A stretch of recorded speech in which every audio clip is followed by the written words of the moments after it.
Hello everyone, good morning. और सबके लिए ये गुड न्यूज़ है कि फाइनली नोटिफिकेशन आ गया है।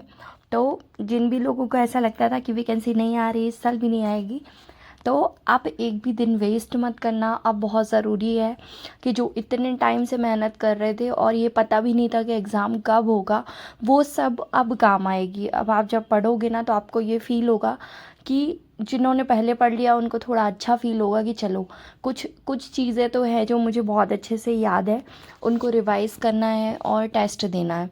और जिन्होंने अभी तक नहीं पढ़ा है वो लोग जो अभी नए हैं, जिनका सिलेबस आधा हुआ है या कुछ ही हो पाया है, नहीं हो पाया पूरा, तो वो लोग टेंशन मत लो। बस आप ये करो कि आप थोड़ा सा ज़्यादा टाइम दो, मतलब कि जितना ज़्यादा आप दे सकते हो, आपके पास जितना भी टाइम है कोशिश करो। अगर आपका सिलेबस पूरा नहीं हुआ है तो सबसे पहले सिलेबस ख़त्म करो और उसके साथ रिवीजन करते चलो, क्योंकि सिलेबस पूरा करने में टाइम लगेगा और रिवीजन करने के लिए फिर अलग से आपको टाइम नहीं मिलेगा। और जिनका सिलेबस हो गया है, जो बहुत टाइम से पढ़ रहे हैं ना, वो लोग, अगर आपका रिवीजन आपका प्रॉपर है तो आप टेस्ट दो। हफ्ते में आप जितना कंफर्टेबल हो, आप चाहो तो आप रोज़ टेस्ट दो, है ना। पुराने सारे टेस्ट आप रिवाइज़ कर लो एक बार। और अगर आपका रिवीजन अभी कहीं छूटा है, कुछ अच्छे से रिवाइज़ नहीं है, तो आप फिर अच्छे से रिवीजन करो और आप रिवीजन के साथ हफ्ते में 1 दिन या 2 दिन टेस्ट दो। जिसके पास जैसा टाइम है उस हिसाब से अपने आप को टारगेट दो और उस हिसाब से परफॉर्म करो, है ना। जैसे कि टेस्ट ज़रूरी नहीं है अगर आपका रिवीजन अच्छे से नहीं हुआ है। आप चाहो तो आप एक हफ्ते 10 दिन का टाइम लो, अच्छे से पढ़ो पूरा, क्योंकि अभी हर कोई लापरवाही के साथ पढ़ रहा था। जितने लोग पढ़ भी रहे थे ना, तो वो इतने प्रॉपर तरीके से नहीं पढ़ रहे थे। अब सब पढ़ेंगे क्योंकि अब नोटिफिकेशन आ गया, सबको पता है कि एग्ज़ाम देना है और डेट भी सामने है आपकी कि हाँ एग्ज़ाम आपका कब होना है। तो अब हर कोई सीरियस होके पढ़ेगा, है ना। अच्छी बात ये है कि चलो फरवरी में एग्ज़ाम है, तो जिनको वर्ग 3 देना है, जिनको पीएससी देना है, वो लोग अब थोड़ा सा डिवाइड हो जाएंगे ना, वर्ग 2 वाले भी साइड हो जाएंगे। तो महिला पर्यवेक्षक वालों के लिए बहुत अच्छा ये मतलब मौका मिला है, आप इसको जाने मत देना। और ये मैं खुद के लिए भी बोलती हूँ, खुद से भी बार बार यही बोल रही हूँ कि इतने टाइम से जो मैंने मेहनत की है वो वेस्ट ना हो। तो मेरे पास भी जितना टाइम बच रहा है मैं कोशिश कर रही हूँ कि उसको पूरा पढ़ाई में लगाऊँ। और हालांकि बच्चों के साथ थोड़ा मुश्किल होता है, लेकिन ठीक है, आप जितना कर सकते हो अपनी साइड से आप उतना ज़्यादा कोशिश करो कि आपसे हो जाए। तो अगर आपके घर पे कोई आपका सपोर्ट कर रहा है तो बहुत अच्छी बात है। जैसे कुछ लोग हैं जो मम्मी पापा पास चले गए, कुछ है जिसके भाई बहन हैं, आप उनको बुला लिए, वो आपके बच्चे संभाल लेंगे। आप मतलब किसी भी तरीके से अगर आपका कहीं से कुछ सपोर्ट मिल रहा है तो आप उसको सपोर्ट को यूज़ करो, सपोर्ट लो, क्योंकि आपके पास गिनती के दिन हैं। आप पढ़ाई करो, अच्छे से करो। और अगर कहीं से कुछ नहीं है तो आपके पास जो भी टाइम है आप पहले देख लो, 24 घंटे में आपके पास टाइम बचता कितना है। किसी के पास हो सकता है 2 घंटे हो, किसी के पास हो सकता है 4 घंटे हो, है ना। तो आपके पास जितना भी टाइम है आप उस हिसाब से रिवीजन करो, ठीक है। मेरे पास भी बहुत ज़्यादा टाइम नहीं है। अगर इतना सारा टाइम होता तो मैं एक साथ एक दिन में 2-3 सब्जेक्ट पढ़ती। बट मैंने बताया था कि मैंने सीडीपी उठाई थी अभी 2 दिन पहले, और सबसे पहले मैं उसको ही फिनिश कर रही हूँ, है ना। तो मेरा ऑलमोस्ट हो गया है, मतलब थोड़ा बहुत रह गया सीडीपी का, लगभग हो गया है। अब रिवीजन करना कैसे है तो देखो, जैसे मैं कर रही हूँ, एक एक पार्ट उठाओ आप कोई सा भी, या तो आप पोषण से शुरू करो या मैनेजमेंट से या सीडीपी से, जिसको जो लग रहा है कि ये वाला मेरा सबसे कमज़ोर पार्ट है आप उसको उठा सकते हो। या आप जो सबसे अच्छा पार्ट है आपका कि आप ये जल्दी रिवाइज हो जाएगा, इसमें मेरे नंबर अच्छे आ रहे हैं, इसमें मैं और अच्छा कर सकता हूँ, आप सबसे पहले उसको उठा लो। देखो, जो आपका पार्ट सबसे अच्छा है वो आपका कम टाइम लेगा रिवीजन में, तो आप उसको और अच्छा करके रख लो, ठीक है। और फिर पकड़ो आप जो सबसे ख़राब पार्ट है आपका, जिसमें आपके सबसे कम नंबर आ रहे हैं और सबसे ज़्यादा वो टाइम लेगा रिवाइज करने में, तो आप फिर उसको उठाओ, ठीक है। तो ये 2 तरीके हैं आपके पास पढ़ने के। मैं ये कर रही हूँ कि मैं सीडीपी पढ़ रही, मैं क्यों पढ़ रही सीडीपी, क्योंकि 45 नंबर का आता है, मेरे नंबर आ रहे हैं 35 अराउंड, है ना, कभी 37, 38, कभी 40 तक भी जाते हैं। 40 प्लस बहुत कम आए हैं, मैंने बताया, कई बार बताया मैंने कि मेरे 40 प्लस सिर्फ 1 या 2 बार आए हैं।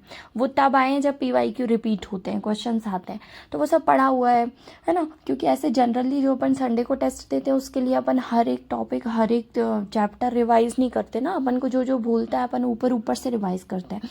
अब अपन एग्ज़ाम के लिए बहुत अच्छे से पढ़ेंगे, तो अब रिवीजन भी प्रॉपर करेंगे। तो अब मैं जैसे CDP मेरा ऑलमोस्ट होने वाला है, अब मैं क्या करूँगी, CDP के सारे क्वेश्चन दूंगी। पहले PYQ का करूँगी, पूरे PYQ CDP सिर्फ CDP के सॉल्व करूँगी। उसके बाद फिर जो संडे को अपन एग्ज़ाम देते हैं वो संडे वाले एग्ज़ाम का मैं उठाऊँगी और सबका CDP फिर से करूँगी एक एक बार। इसमें बहुत टाइम लगेगा, यकीन मानो कम से कम 10-15 दिन तो इसी में चला जाएगा। क्योंकि मतलब मेरे पास भी बहुत कम टाइम रहता है, लगभग 3 से 4 घंटे भी अगर निकालें एक दिन में तब भी वो प्रॉपर 3 से 4 घंटे डेडिकेटेड नहीं होते हैं, क्योंकि उसमें भी डिस्टर्बेंस होता है। तो वही बात है कि आपको करना है तो आप करो, आपको अपने हिसाब से मैनेज करना होगा। और मैनेज करने में 2 चीज़ें आती हैं, एक तो आपको टाइम देना पड़ेगा, पढ़ना पड़ेगा, दूसरा अपने स्ट्रेस को मैनेज करना पड़ेगा, क्योंकि वो आपका बढ़ने वाला है अब। मेरा मेरा खुद आज से ही बढ़ा हुआ है, क्योंकि अब आपके पास टाइम कम है और पढ़ना बहुत सारा है, तो सबको ही थोड़ी थोड़ी दिक्कत होगी।